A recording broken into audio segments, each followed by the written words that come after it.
ഇന്നത്തെ കാലത്ത് നമുക്ക് ചുറ്റുമുള്ള ആരെ നോക്കിയാലും അവർ ദുഃഖിതരായിരിക്കും, വ്യാകുലരും. അവർ വിചാരിക്കുന്നത് പ്രപഞ്ചത്തിൽ ഏറ്റവും അധികം ദുഃഖം അവർക്കാണെന്ന്, ഏറ്റവും കൂടുതൽ പ്രശ്നങ്ങളുള്ളതും അവരുടെ ജീവിതത്തിലാണെന്ന്. പ്രപഞ്ചത്തിൽ അങ്ങനെ ആരും തന്നെയില്ല ജീവിതത്തിൽ പ്രശ്നങ്ങളെ ഇല്ലാത്തവരായിട്ട്. പിന്നെ പ്രപഞ്ചത്തിൽ അങ്ങനെ ഒരു പ്രശ്നവുമില്ല മനുഷ്യന്റെ പക്കൽ പരിഹാരമില്ലാത്തതായി.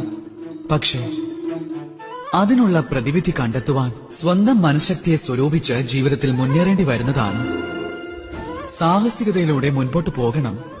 എന്നാൽ ചിലർ എന്താണ് ചെയ്യുന്നത്? സ്വന്തം തലയിൽ കൈവച്ച് ഏതെങ്കിലും ഒരു കോണിൽ ചെന്നിരുന്ന് നിരാശരായി സ്വന്തം വിധിയെ പഴിക്കുകയാണ്. പാടില്ല, അങ്ങനെ ഒരിക്കലും ചെയ്യരുത്.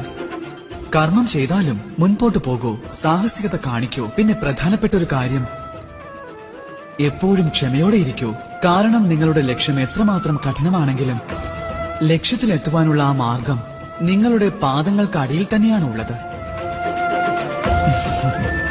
രാധേ രാധേ.